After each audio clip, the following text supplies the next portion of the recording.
Senhor no livro de Gênesis, no capítulo 50. Nós vamos ler alguns versículos, a partir do versículo 15. Quero compartilhar uma palavra com vocês bem rápida. Gênesis capítulo 50, a partir do versículo 15. Amém? A partir do 15, diz assim a palavra de Deus: vendo os irmãos de José que seu pai já era morto, disseram: é o caso de José nos perseguir e nos retribuir certamente o mal todo que lhe fizemos. Ali no 19, diz assim: respondeu-lhe José: não temais, acaso estou eu em lugar de Deus? Vós, na verdade, intentaste o mal contra mim, porém Deus o tornou em bem para fazer como vedes agora, que se conserve muita gente em vida. Não temais, pois eu vos sustentarei a vós outros e a vossos filhos. Assim os consolou e lhes falou ao coração. Até aí.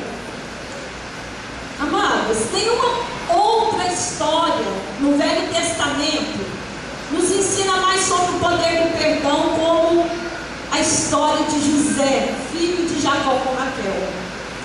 José, ele tinha tudo para se deixar destruir por sentimentos de amargura, de ódio, de rancor. José teve uma trajetória de vida difícil. Veja bem o que aconteceu com José em alguns pontos da sua vida. No livro de Gênesis, no capítulo 37, ele é odiado pelos irmãos por ser o filho preferido do pai. No mesmo capítulo 37, os irmãos de José, movidos pelo ódio, pela inveja, resolvem jogar José numa cisterna com a intenção de matá-lo depois. Continuando ainda no capítulo 37, os irmãos de José desistem de matar José, mas eles fazem outra coisa terrível com ele. Os irmãos de José vendem José para uma caravana de ismaelitas. Quando nós vamos ali para o capítulo 39, Potifar compra dos ismaelitas José para ser escravo na sua casa, para servir ali nos trabalhos ali domésticos. No capítulo 39 ainda, José é promovido ali na casa de Potifar, se torna ali mordomo, consegue ali ser um escravo livre. E no capítulo 39 ainda, José, ali na casa de Potifar, ele é tentado pela mulher de Potifar. E é interessante aqui que ele foge porque ele não quer ceder ali a estar pecando com aquela mulher, ele foge. Mas não acaba aí a trajetória de José. Ele é caluniado por aquela mulher, mesmo ele tendo resistido, mesmo ele tendo fugido de toda aquela situação, a mulher de Potifar calunia, inventa uma história ali, né? E o seu marido acredita e José é lançado na prisão, sem dever nada, sem ter culpa nenhuma. Na prisão ali, José, ele tem a experiência ali de poder estar interpretando sonhos, e ele interpreta ali o sonho do copeiro, ele interpreta ali o sonho do padeiro, e ele diz assim para o copeiro: olha, quando você sair daqui, lembra de mim, intercede por mim lá, quando você estiver fora, né, fale sobre a minha situação aqui. E é interessante que aquele copeiro sai daquele lugar, sai daquela prisão, volta ali, né, para trabalhar ali juntamente ali na casa, e se esquece de José.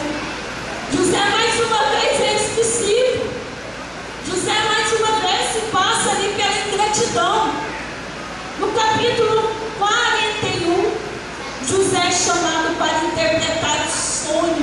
Faraó. E ao dar ali a interpretação, e ao dar ali as instruções ali a Faraó, ele é promovido a governador do Egito. A história de José agora começa a mudar. No capítulo 42 ao capítulo 50, irmãos, os irmãos de José vão parar nas mãos de quem? Nós acabamos de ler aqui. Vendo os irmãos de José que seu pai já era morto, disseram: é o caso de José nos perseguir e nos retribuir certamente o mal todo que lhe fizemos.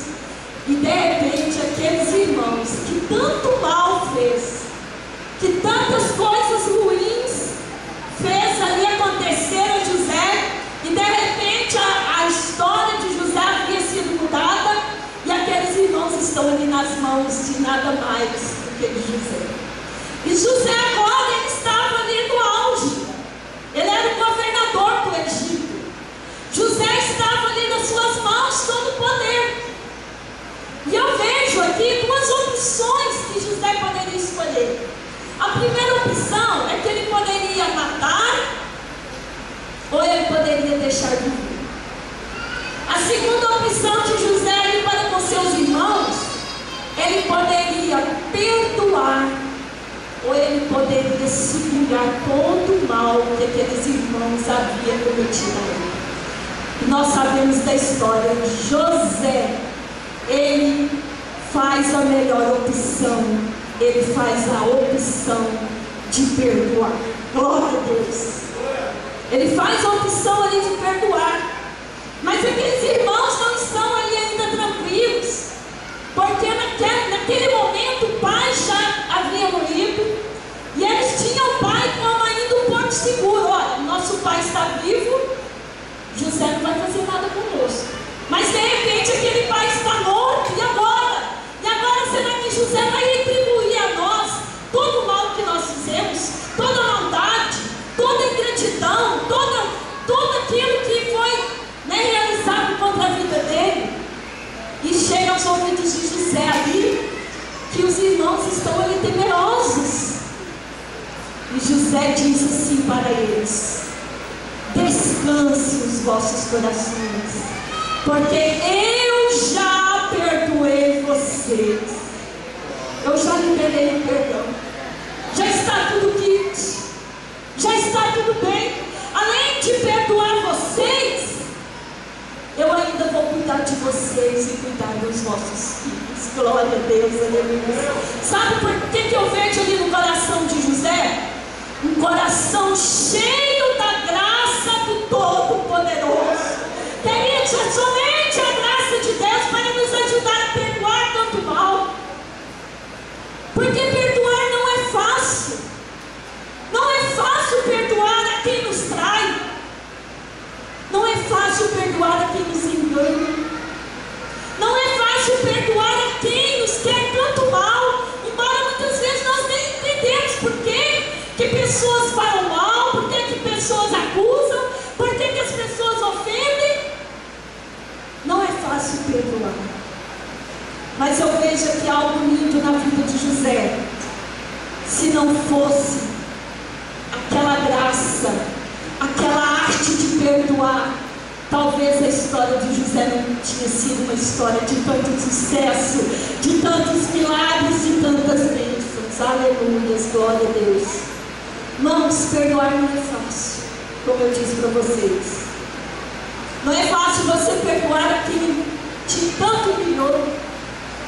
Não é fácil perdoar a quem te abandonou, a quem te traiu, a quem te machucou, a quem te ofendeu, a quem, sabe, te bateu. Não é fácil.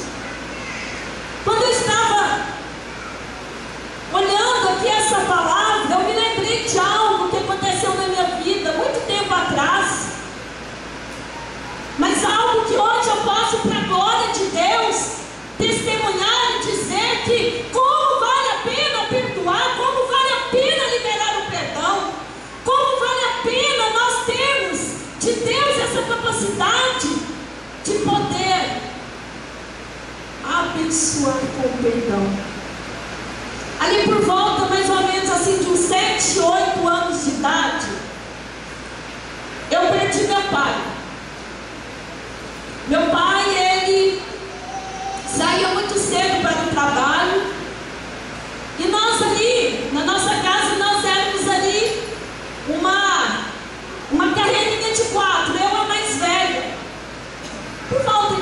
anos de idade. E a mais velha, imagina os outros, né? 5, 4. O mais novinho da casa, ele estava apenas com 6 meses de idade. Bebezinho de colo. E uma certa manhã, meu pai sai para trabalhar. E naquela época, ele usava um veículo de 2 rodas, que não é moto, mas me ajuda aí, pastor Leonardo. Vespa. Ele usava uma Vespa. E ele estava prosseguindo para o trabalho. E era muito cedo, como eu já disse. E ele foi colhido por um carro. Tinha 3 pessoas, 3 homens naquele carro.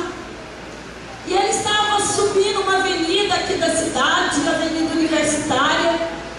E ele foi colhido por aquele carro, que o pegou por detrás, em cheio. E meu pai ali, ele quebrou todo. E passado ali poucos dias, meu pai veio a óbito. Meu pai morreu. Meu pai tinha apenas 28 anos de idade. E quando tudo isso aconteceu, nós olhamos para a situação e nós vemos ali se esvaindo ali a possibilidade de um futuro melhor, porque meu pai estava ali, né, ascendente ali profissionalmente, ele estava ali crescendo. Era ali uma possibilidade de um futuro melhor, de ter, né, dias melhores, de ter assim uma segurança. E de repente, amados, isso tudo se acaba. Nós morávamos na época numa casa da firma que eu trabalhava, nós tivemos que sair. A minha mãe, com 4 filhos, como eu disse, o caçula nos braços, precisou morar de favor num lugar tão pequeno que ela teve que me redistribuir para a casa da minha avó, porque eu não me cabia lá dentro. Eu tive que ficar lá. Mas glória a Deus que eu fui muito bem criada pela minha avó. Mas e viver com aquela dor da perda? Porque aqueles homens que lançaram aquele carro ali sobre a vida daquele homem, daquele pai de família, vinham de uma festa, estavam bêbados, e de repente faz um estrago desse numa família. E eu por muito tempo, queridos, eu chorava muito. Eu chorei muito, porque eu gritava muitas vezes ali em meio à angústia, porque eu queria a presença do meu pai ali nas horas difíceis e nas horas também alegres. E foi me tirado essa alegria de ter a presença do meu pai em várias oportunidades da minha vida. Eu tinha tudo para ser amargurada. Eu tinha tudo para me tornar uma pessoa até mesmo depressiva. Mas um dia eu encontrei a Jesus. Você sabe qual foi a maior obra e a mais rápida obra que Jesus fez na minha vida? Ele me deu a capacidade para perdoar aqueles que haviam feito aquela obra ali. E eu pude receber a cura, a libertação. E o Senhor mudou a minha história, mudou a história da minha família. Hoje aquela criança de 6 meses é um irmão abençoado, abençoador, próspero.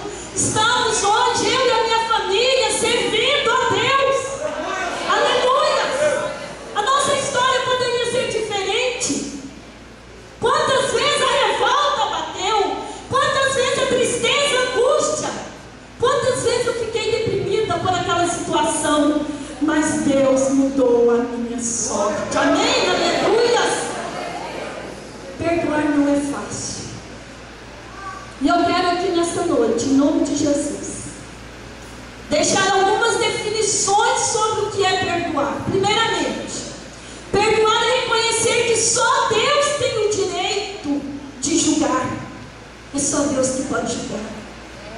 José disse lá no versículo 19: acaso estou eu no lugar de Deus? Os irmãos estavam ali com medo. Agora ele vai me julgar, agora ele vai retribuir o mal que fizemos, agora ele vai acabar conosco. Ele disse: não, é só Deus que tem poder para julgar. E a palavra do Senhor diz que há um só juiz, que é o nosso Deus. Amém? vezes nós queremos ser juiz, e só Deus tem o poder para julgar. Segundo, perdoar é desativar o mecanismo de violência que existe dentro e fora de nós. Todos nós temos esse mecanismo de violência, que muitas vezes nós deixamos aflorar, que muitas vezes nós não deixamos o Espírito Santo de Deus trabalhar em nós. Basta pisar no nosso calo, basta fazer uma carinha mais feia para alguém, basta ganhar uma fechada no carro quando você está dirigindo, para que esse mecanismo ele seja desativado no nosso coração, brotando a ira, a raiva e o ódio. Mas quando nós perdoamos, nós desativamos esse mecanismo. Amém? Glória a Deus! Você está entendendo? Pode dizer amém? Amém. Aleluia! Terceiro, por que perdoar? Porque quando nós perdoamos, nós reconhecemos nossas próprias imperfeições, nossos próprios pecados, e temos que perdoar porque nós não somos perfeitos. Muitas vezes nós não queremos perdoar porque nós achamos A e B imperfeito, porque nós achamos A e B falho, porque achamos A e B que não merece o nosso perdão, e muitas vezes nós esquecemos que nós é que somos falhos, imperfeitos, necessitados da bênção e da graça do nosso Deus eterno. Aleluias! Por que perdoar? Porque perdoar é repetir com o próximo o gesto de Deus para conosco. Por que perdoar? Porque é uma reação positiva diante da ofensa, ao invés de uma reação negativa. Muitas vezes nós temos mais facilidade de ter uma reação negativa diante das circunstâncias contrárias do que uma reação positiva. É muito mais fácil. Mas não é isso que Deus ensina. Ele ensina que nós precisamos ter uma reação positiva, não negativa, diante das ofensas.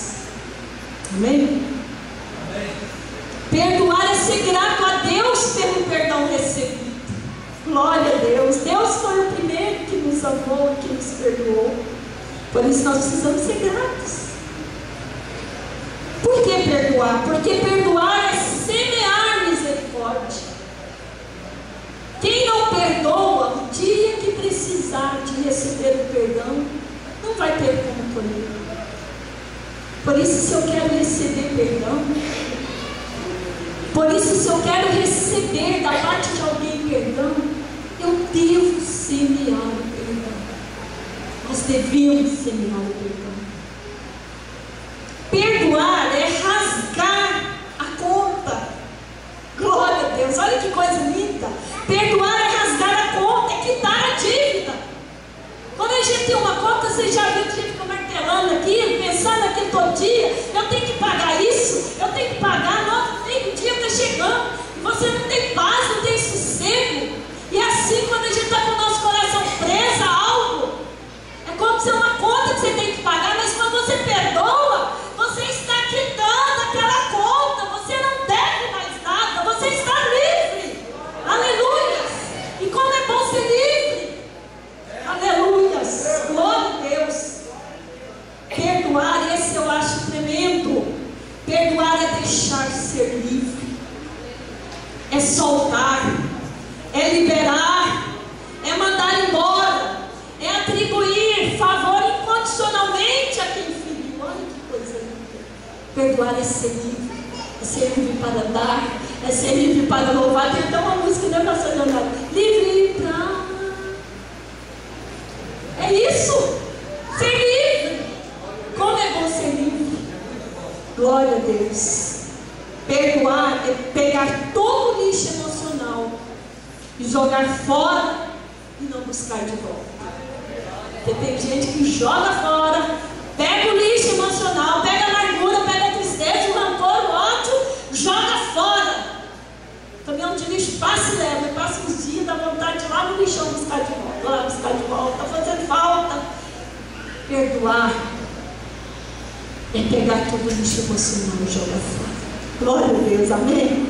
Perdão é a faxina do coração. Estou indo finalmente.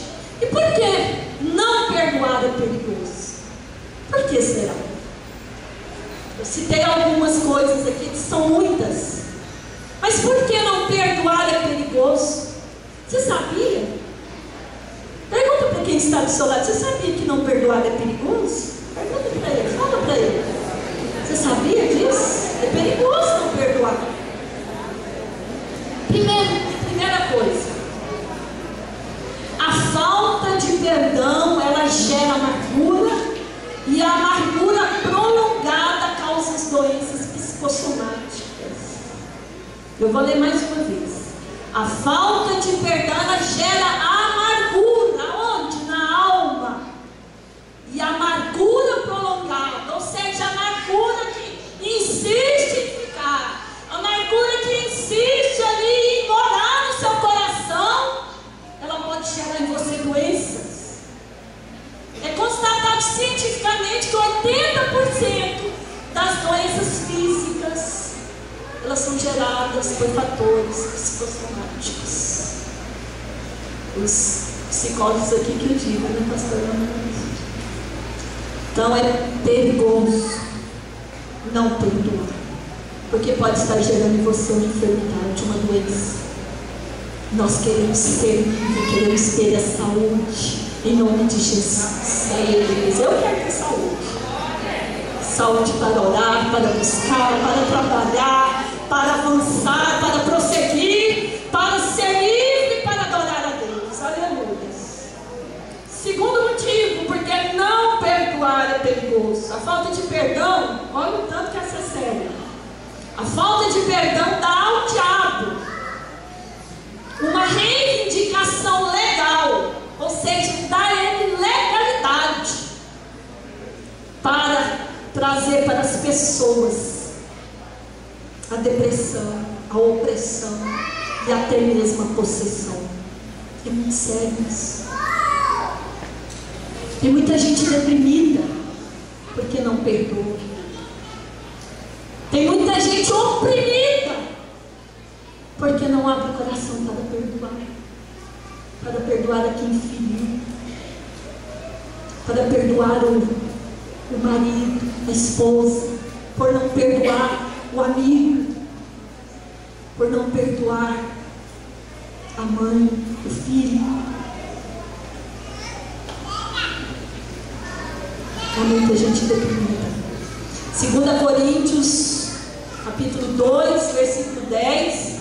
Olha o que Paulo diz. Olha que coisa tremenda. Eu perdoo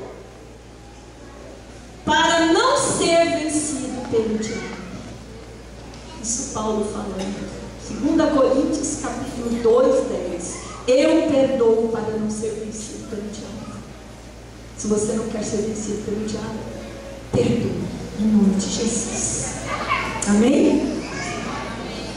Por que não perdoar? Porque não perdoar impede, prejudica o relacionamento com Deus.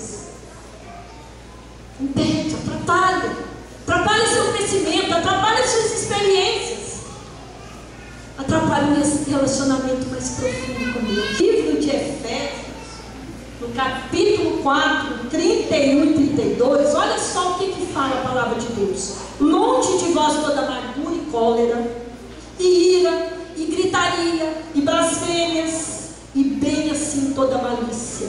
Antes sede uns para os outros benignos, compassivos, perdoando-vos uns aos outros, como também Deus em Cristo vos perdoou. Então, do que esse inimigo alimenta? Como nós alimentamos esse inimigo? Mas aí você me pergunta, mas eu não estou alimentando inimigo. Quando você está amargurado, você está alimentando sim. Quando você está rancoroso, você está alimentando, porque é disso que ele se alimenta. É disso que ele se alimenta. É disso que o inimigo se alimenta, das mágoas, dos ressentimentos, do rancor, da ira, da cólera. É disso que ele se alimenta. Mas eu quero dizer para você, nós não fomos feitos para alimentar ninguém. Amém, igreja? Nós fomos feitos para alimentar, aleluia, o nosso Deus, porque nós somos templo do Espírito Santo de Deus, lavados e remidos no sangue de Jesus Cristo. Amém? Glória a Deus. Você é templo do Espírito Santo de Deus. Aleluia. nós somos templo do Espírito Santo de Deus. E para terminar a minha palavra nesta noite, eu quero terminar deixando aqui uma ilustração.